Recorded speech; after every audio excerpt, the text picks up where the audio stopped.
Welcome to Byte-Sized Tech, where we kind of like to blend, those casual conversations with some pretty insightful discussions on the latest tech and gadgets. You know what I mean? Mm-hmm. So today we're going to do like a deep dive into how AI is like shaking up the markets. Yeah. What's up with crypto, with the government stepping in, and, are things moving too fast or maybe not fast enough? Yeah, it's interesting, right? Because we're seeing this like clash between like the speed of all this innovation and the need for, stability. Right. Like everyone's trying to figure out the rules of the game, but the game is like always changing. Yeah. And speaking of like game changers, let's talk about AI. Oh, okay. It's the buzzword. Yeah. Everybody's talking about it, and like big tech is pouring billions of dollars into it. Yeah. But the question is, are we seeing actual returns, or are investors just like caught up in the hype? Well, I mean, the truth is it's kind of a mixed bag. You've got companies like NVIDIA, Tesla, Amazon, Alphabet. They're attracting tons of investor interest because of, AI advancements. But then on the other hand, you have companies like Microsoft, where the market reaction has been, well, kind of lukewarm. And it seems like investors are starting to demand, more than just promises. They want to see, how AI is actually impacting the bottom line. Yeah, that makes sense. It can't just be like a shiny new toy forever, right? Right. Yeah. So I'm curious, like, what sets apart the companies that are seeing success with AI from those that are like struggling? I think one key difference seems to be the ability to like translate AI research into, real world applications. For example, Meta's recent earnings report showed strong growth, and it was driven in part by, their use of AI to personalize advertising and improve user engagement. Oh, okay. So they're demonstrating, tangible benefits, and that's what investors are looking for. So it's not just about having like the coolest algorithms. Right. It's about figuring out how to make AI work for your business and ultimately, for your users. Yeah, exactly. Well, let's flip this a bit. We've been talking about software. Yeah. What about the hardware side of AI? Aren't companies like NVIDIA who, make the chips that power all this AI stuff, aren't they like raking it in? They are, but there's a catch. Okay. Hardware is facing a different set of challenges. Okay. Think export restrictions, tariffs, things like that. All right. And this potential for like disruption is creating a lot of uncertainty for investors. It's like trying to build a house on like shifting sand, Right. You never know when the ground might give way. So it's a more volatile landscape for those hardware companies. Exactly. And this is all playing out against the backdrop of all these new AI models like hitting the market all the time. Yeah. We've got, DeepSeek making waves, pushing the boundaries of what AI can do. Does this like rapid pace of innovation make it even harder for investors to, make informed decisions? Absolutely. It's like trying to hit a moving target, Yeah. The goalposts keep shifting, and investors are just trying to figure out if this level of investment is even sustainable. It's a high stakes game, that's for sure. Yeah, it is. Now let's shift gears a bit and talk about cryptocurrency. Okay. It's another area where the government's influence is like becoming more and more apparent. Mm-hmm. We're hearing whispers about a potential U.S. Bitcoin reserve. Interesting. I mean, the U.S. like hoarding Bitcoin like it's gold? Yeah. That's kind of a wild thought. It is, and it would be like a significant policy shift, The U.S. already holds a substantial amount of Bitcoin, over 200,000 to be exact. Sure. So a formal reserve wouldn't come out of nowhere. Right. But it would definitely raise questions about the future of the dollar and, how the U.S. views digital assets, in the long run. Okay, so a Bitcoin reserve is a big, headline-grabbing move. Yeah. But what about stablecoins? Yeah. They seem to be quietly gaining traction with a market cap already over $200 billion. Are they like the dark horse in this race, potentially challenging even like established players like Visa? Stablecoins are definitely a force to be reckoned with.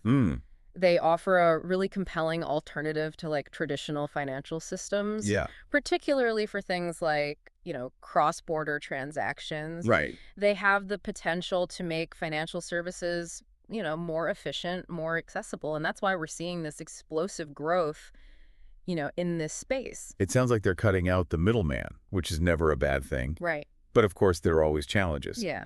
Cryptocurrency is notorious for its volatility. Yeah. A lot of that seems to be driven by, U.S. policy decisions. Right. It's like 1 minute the market's soaring, the next it's plummeting, all because of like a tweet or a regulatory announcement.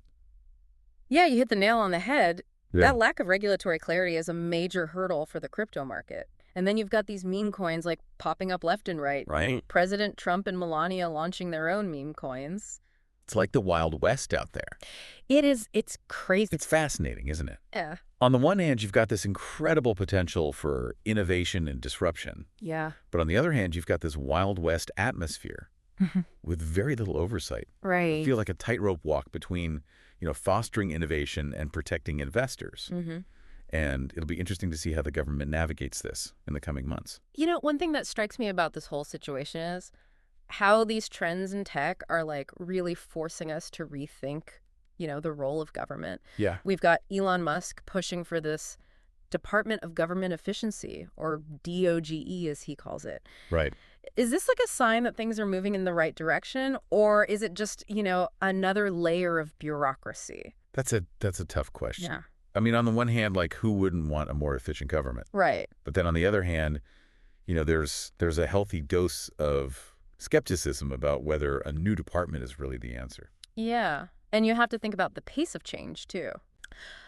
The private sector is used to moving fast, iterating, adapting. But government often operates at a much different speed. Yeah. There's all these checks and balances procedures, a need for stability. Right. Trying to force a really rapid transformation could actually create more problems than it solves. It's like trying to fit a square peg in a round hole. Right. Exactly. The systems just aren't designed for that kind of rapid change. Right. And then there's a whole issue of public trust. Yeah. If people see these reforms as like a way to undermine institutions rather than strengthen them, it's going to backfire. Exactly. Reforms need to be implemented in a way that builds trust and, demonstrates a real commitment to transparency and accountability.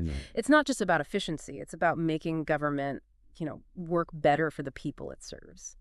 Well said. Now let's turn our attention to a company that seems to be navigating this like complex landscape pretty effectively.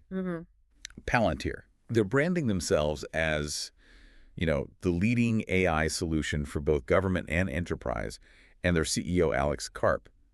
He's painting this as like a full-blown revolution. Right.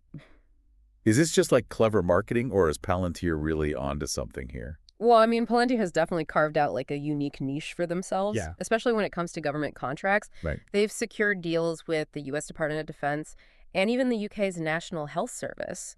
And their commercial side is growing rapidly. Okay. With revenue projections like exceeding 30% growth. Wow. Which is pretty impressive, considering the current economic climate. But their valuation is through the roof. Yeah. Their price to earnings ratio is close to 200. Yeah, it's high. To put that in perspective, for you listeners' name, that means investors are willing to pay like $200 for every $1 of Palantir's earnings. Wow. That's astronomical compared to companies like Snowflake and Datadog, which have like similar growth trajectories but much more reasonable valuations. Are investors getting a little carried away with the Palantir hype? I mean, it's a valid concern, Yep. Palantir's success with government contracts and their focus on, those specialized AI applications. They do justify like a premium valuation. Yeah. But at some point, that valuation needs to be backed up by like consistent profitability. Right. The hype can only carry you so far. Exactly. And speaking of potential roadblocks, Palantir's America First philosophy might be creating some friction as they try to expand internationally. It seems to be rubbing some European governments the wrong way. Definitely, they've faced some pushback in Europe, Yeah. where there's some hesitation to like align with a company that's so closely tied to U.S. defense interests. It'll be interesting to see how Palantir navigates, these geopolitical tensions as they try to expand their global footprint. So to recap, we've got AI driving this frenzy in the markets. Right. Cryptocurrency wrestling with all this regulation. Government efficiency efforts trying to find that balance. Yeah. And Palantir riding this wave of AI hype with a valuation that's, raising some eyebrows. And what's fascinating is how all of these trends are like intertwined. Right. Advancements in AI are fueling investment and innovation. Yeah. Governments are trying to figure out how to regulate these new technologies. Yeah. And companies like Palantir are capitalizing on the opportunities and sometimes the chaos that, arise. It's a dynamic and like rapidly evolving landscape. And predicting the future is anyone's guess. Yeah, who knows? One thing is for sure, it's going to be a wild ride. It is. But hey, that's what makes it so interesting, right? Exactly. Always something new to learn. Always something to keep us on our toes. And sometimes it's those unexpected twists and turns that lead to, the most groundbreaking innovations. Well, on that note, I think it's time to like bring this back to, our listener. We've covered a lot, AI, crypto, government efficiency.